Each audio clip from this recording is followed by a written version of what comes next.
So this is a video of our setup for our electric fence for our goats.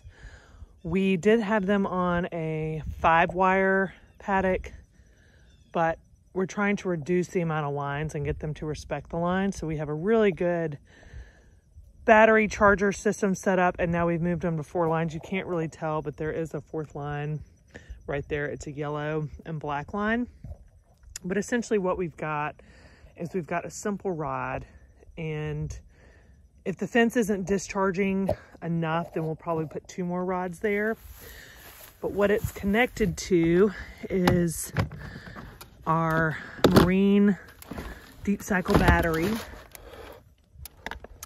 and a speed right charger that gets quite a punch. Now we have it on the fastest setting and the strongest setting, and if the goats look like they're respecting it, we may bring it down, but otherwise we keep it like this just to make sure that we don't have any issues with goats getting out and just loose animals, and also as well as keeping other predators out like coyotes that may cause an issue.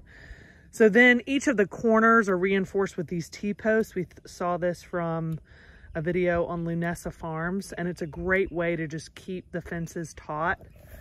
We secure it with just a simple zip tie, and that helps to pull all the tension out, or just keep the tension on the fence for the whole duration. So each of the corners have a T-post, and it's just quick and easy to put in. And we also use this post pounder to put in our rod, which makes it super easy to get those in as well. So this is a way just to ensure that you have an easy fence setup that's effective.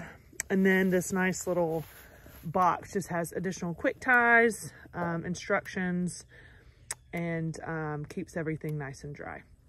For our watering system, we use this pig water, which allows us to fill it up about once a week. This pig water does have a little bit of a leak.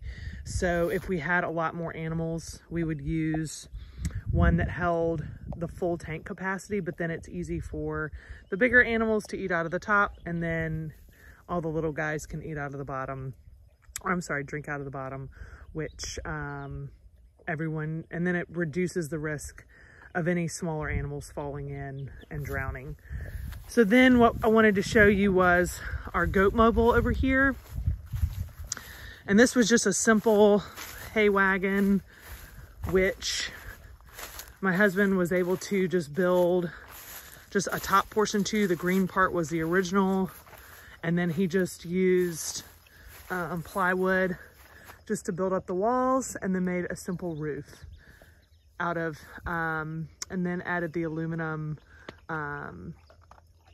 top just to keep everything dry. But the goats love it because they can go in and out, and as you can see, they use it a lot.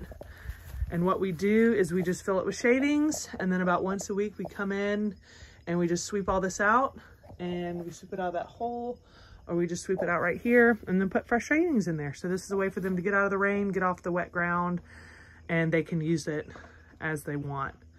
This area over here, what's nice about this area, and you know, on your farms, picking areas that have a variety of trees and cover, because they can be out in the open, or they can be, you know, down there. There's a bunch of trees and covered areas where they can just go where they please. The dogs are also pretty happy because they can hang out in the shade or in the grass and just come and go as they please as well. Sometimes they use the goat mobile, which, you know, it's just kind of funny to see who chooses what on what day. But that is our setup.